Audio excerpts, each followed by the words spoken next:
ಪುರುಷ ಪ್ರಧಾನ ಸಮಾಜದಲ್ಲಿ 3 ಗೋಡೆಯೊಳಗೆ ಬಂದಿಯಾಗಿದ್ದ ಮಹಿಳೆಗೂ ಶಿಕ್ಷಣ ಪಡೆಯುವ ಹಕ್ಕಿದೆ ಎಂದು ತೋರಿಸಿಕೊಟ್ಟ ದಿಟ್ಟ ಮಹಿಳೆ ಸಾವಿತ್ರಿಬಾಯಿ ಫುಲೆ.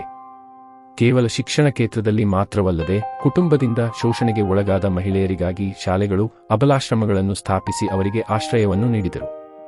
ಬ್ರಿಟಿಷ್ ಸರ್ಕಾರದಿಂದ ಇಂಡಿಯನ್ ಫಸ್ಟ್ ಲೇಡಿ ಟೀಚರ್ ಎಂದು ಪುರಸ್ಕಾರ ಪಡೆದುಕೊಂಡಿರುವ ಸಾವಿತ್ರಿಬಾಯಿ ಫುಲೆಯವರ ಹುಟ್ಟಿದ ದಿನ ಜನವರಿ 3 ಇಂದು. ಪುರುಷ ಪ್ರಧಾನ ಸಮಾಜದಲ್ಲಿ 3 ಗೋಡೆಯೊಳಗೆ ಬಂದಿಯಾಗಿದ್ದ ಮಹಿಳೆಗೂ ಶಿಕ್ಷಣ ಪಡೆಯುವ ಹಕ್ಕಿದೆ ಎಂದು ತೋರಿಸಿಕೊಟ್ಟವರು ಇವರು. ಸಾವಿತ್ರಿಬಾಯಿ ಫುಲೆಯವರು 1831 ಜನವರಿ 3 ರಂದು ಮಹಾರಾಷ್ಟ್ರ ರಾಜ್ಯದ ಸತಾರಾ ಜಿಲ್ಲೆಯ ನೈಗಾಂನಲ್ಲಿ ಕೃಷಿ ಕುಟುಂಬದಲ್ಲಿ ಜನಿಸಿದರು. ಸಮಾಜದಲ್ಲಿ ಮಹಿಳೆಗೂ ತನ್ನ ಗುರಿಯನ್ನು ಸಾಧಿಸಲು ಅವಕಾಶಕ್ಕಾಗಿ ಹೋರಾಡಿದ ದಿಟ್ಟ ಮಹಿಳೆ ಈಕೆ. ಮಹಿಳೆಯರ ಸ್ಥಿತಿಯನ್ನು ಸುಧಾರಿಸುವಲ್ಲಿ ಪ್ರಮುಖ ಪಾತ್ರ ವಹಿಸಿದರು ಮತ್ತು ಭಾರತದಲ್ಲಿ ಮಹಿಳಾ ಶಿಕ್ಷಣದ ನಾಯಕಿಯಾದರು. ಸಾವಿತ್ರಿಬಾಯಿ ಫುಲೆ ಭಾರತದ ಮೊದಲ ಆಧುನಿಕ ಸ್ತ್ರೀವಾದಿಗಳಲ್ಲಿ ಒಬ್ಬರು ಎಂದು ಪರಿಗಣಿಸಲಾಗಿದೆ. 1840ರಲ್ಲಿ 9ನೇ ವಯಸ್ಸಿನಲ್ಲಿ 13 ವರ್ಷದ ಜ್ಯೋತಿರಾವ್ ಫುಲೆ ಅವರನ್ನು ವಿವಾಹವಾದರು. ಬಾಲ್ಯ ವಿವಾಹ, ಸತಿಯಂತಹ ಅನಿಷ್ಟಗಳ ವಿರುದ್ಧ ಧ್ವನಿ ಎತ್ತಿದರು. ದೇಶದ ಮೊದಲ ಮಹಿಳಾ ಶಿಕ್ಷಕಿ ಎಂಬ ಬಿರುದು ಇವರಿಗಿದೆ. ಪುರುಷ ಪ್ರಧಾನ ಸಮಾಜದಲ್ಲಿ ಮಹಿಳೆಯೊಬ್ಬಳು ಶಿಕ್ಷಕಿಯಾಗುವುದು ಧರ್ಮಕ್ಕೂ ಸಮಾಜಕ್ಕೂ ದ್ರೋಹ ಬಗೆದಂತೆ ಎಂಬ ಭಾವನೆ ಹೊಂದಿದ್ದ ಸಮಾಜದಲ್ಲಿ ದಿಟ್ಟತನದಿಂದ ಶಿಕ್ಷಕ ತರಬೇತಿ ಪಡೆದ ಸಾವಿತ್ರಿಬಾಯಿ ಫುಲೆ ಎಲ್ಲರ ವಿರೋಧದ ನಡುವೆ ತಾವು ಅಂದುಕೊಂಡಿದ್ದನ್ನು ಸಾಧಿಸಿದ ಗಟ್ಟಿಗಿತ್ತಿ. ಇವರ ಈ ಸಾಧನೆಯ ಹಂತದಲ್ಲಿ ಸಾಕಷ್ಟು ನೋವುಗಳನ್ನು ಮೆಟ್ಟಿ ನಿಂತ ವೀರ ಮಹಿಳೆ. ಅವಾಚ್ಯ ಶಬ್ದಗಳಿಂದ ನಿಂದಿಸುವುದು, ಕಲ್ಲು ತೂರುವುದು, ಸಗಣಿ ಎರಚುವುದು, ಮೈಮೇಲೆ ಕೆಸರು ಸುರಿಯುವುದು ಇಂತಹ ಹಲವು ನೋವು ಕಿರುಕುಳವನ್ನು ಎದುರಿಸಿ ಮಹಿಳೆಗೂ ಸಮಾಜದಲ್ಲಿ ಶಿಕ್ಷಣವನ್ನು ಪಡೆಯುವ ಹಕ್ಕಿದೆ ಎಂದು ತೋರಿಸಿ ಕೊಟ್ಟವರು. ಆರಂಭಿಕ ಜೀವನ, ಶಿಕ್ಷಣ, ಮದುವೆ, ಕುಟುಂಬ. ಆ ಸಮಯದಲ್ಲಿ ಸಾಮಾಜಿಕವಾಗಿ ಹಿಂದುಳಿದ ಮಾಲಿ ಸಮುದಾಯದಲ್ಲಿ ಜನಿಸಿದರು ಎಂದರೆ ಮಹಿಳೆಯರಿಗೆ ಶಿಕ್ಷಣವಿಲ್ಲ. 9ನೇ ವಯಸ್ಸಿನಲ್ಲಿ ಜ್ಯೋತಿಬಾ ಫುಲೆ ಅವರನ್ನು ಮದುವೆಯಾದಾಗ ಅವಳು ಅನಕ್ಷರಸ್ಥಳಾಗಿದ್ದಳು. ಜ್ಯೋತಿಬಾ ಆಗ 13 ವರ್ಷ ವಯಸ್ಸಿನವಳು ಮತ್ತು 3ನೇ ತರಗತಿಯಲ್ಲಿ ಓದುತ್ತಿದ್ದಳು. ಸಾಮಾಜಿಕ ಅಸಮಾನತೆಗಳನ್ನು ಹೋಗಲಾಡಿಸಲು ಸ್ತ್ರೀ ಶಿಕ್ಷಣದಲ್ಲಿ ಬಲವಾಗಿ ನಂಬಿಕೆಯಿಟ್ಟ ಪತಿ ಜ್ಯೋತಿಬಾ ಫುಲೆ ಅವರ ಮುಂದಾಲೋಚನೆಯಿಂದ ಸಾವಿತ್ರಿಬಾಯಿ ಶಿಕ್ಷಣದ ಹಾದಿಯನ್ನು ಕಂಡುಕೊಂಡರು. ಕುಟುಂಬದ ಆದೇಶದ ವಿರುದ್ಧ ಮನೆಯಲ್ಲಿ ತನ್ನ ಹೆಂಡತಿಗೆ ಕಲಿಸಲು ಪ್ರಾರಂಭಿಸಿದನು. ಸಾವಿತ್ರಿಬಾಯಿ ಫುಲೆಯವರ ಜೀವನವನ್ನೇ ಬದಲಿಸಿದ ಘಟನೆ. ಸಾವಿತ್ರಿಬಾಯಿ ಚಿಕ್ಕವಳಿದ್ದಾಗ ಅವಳು ಇಂಗ್ಲಿಷ್ ಪುಸ್ತಕದ ಪುಟಗಳನ್ನು ಎಳೆಯುತ್ತಿದ್ದಳು. ಅವಳ ತಂದೆ ಅವಳನ್ನು ರೆಡ್ ಹ್ಯಾಂಡ್ ಆಗಿ ಹಿಡಿದಿದ್ದರು. ಅವನು ಅವಳ ಕೈಯಿಂದ ಪುಸ್ತಕವನ್ನು ಕಸಿದುಕೊಂಡು ಅದನ್ನು ದೂರ ಎಸೆದನು ಮತ್ತು ಮತ್ತೆ ಒಂದನ್ನು ಮುಟ್ಟಬಾರದು ಎಂದು ಕೇಳಿದನು. ಆಗಿನ ಕಾಲದಲ್ಲಿ ಕೇವಲ ಮೇಲ್ಜಾತಿ ಪುರುಷರಿಗೆ ಓದುವ ಹಕ್ಕು ಎಂದು ಪರಿಗಣಿಸಲಾಗಿತ್ತು.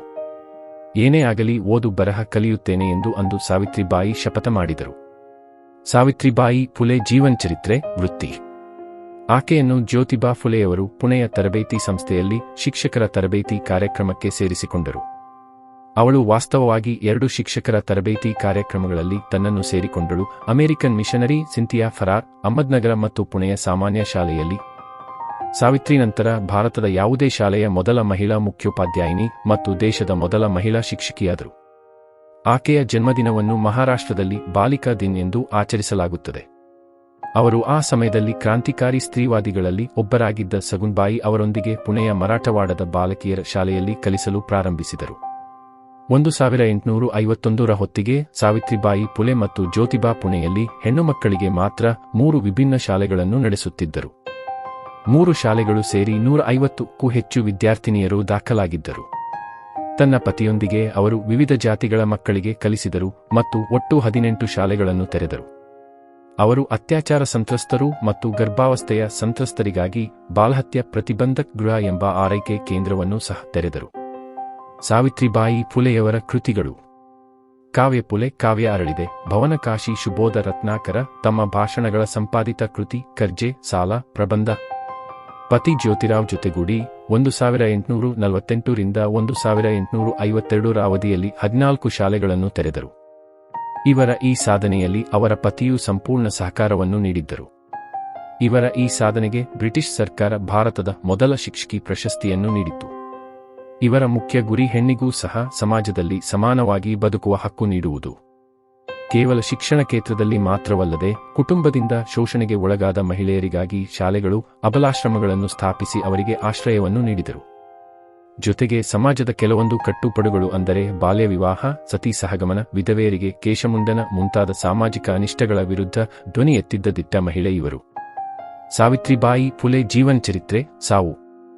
ಜ್ಯೋತಿಬಾ ಮತ್ತು ಸಾವಿತ್ರಿಬಾಯಿ ಅವರಿಗೆ ಸ್ವಂತ ಮಕ್ಕಳಿರಲಿಲ್ಲ. ಅವರಿಗೆ ದತ್ತುಪುತ್ರ ಯಶವಂತ್ ಇದ್ದನು. ಅವರು ಬುಬೋನಿಕ್ ಪ್ಲೇಗ್ ಪೀಡಿತರಿಗೆ ಕೆಲಸ ಮಾಡಲು ಕ್ಲಿನಿಕ್ ಅನ್ನು ತೆರೆದರು. ಸಾವಿತ್ರಿಬಾಯಿ ಫುಲೆ ಅವರು ಅದೇ ಪ್ಲೇಗ್ನಿಂದ ಸಾವನ್ನಪ್ಪಿದರು. ಅವರು ಮಾರ್ಚ್ 10, 1897 ರಂದು ಕೊನೆಯುಸಿರೆಳೆದರು. ಈ ವಿಡಿಯೋದಲ್ಲಿ ಎಲ್ಲಾ ಮಾಹಿತಿಯು ಜ್ಞಾನದ ಉದ್ದೇಶವಾಗಿದೆ. ಈ ವಿಡಿಯೋ ಇಷ್ಟವಾದಲ್ಲಿ ಲೈಕ್ ಮಾಡಿ, ಶೇರ್ ಮಾಡಿ ಮತ್ತು ಈ ಚಾನೆಲ್ ಅನ್ನು ಸಬ್ಸ್ಕ್ರೈಬ್ ಮಾಡಿ. ಧನ್ಯವಾದ.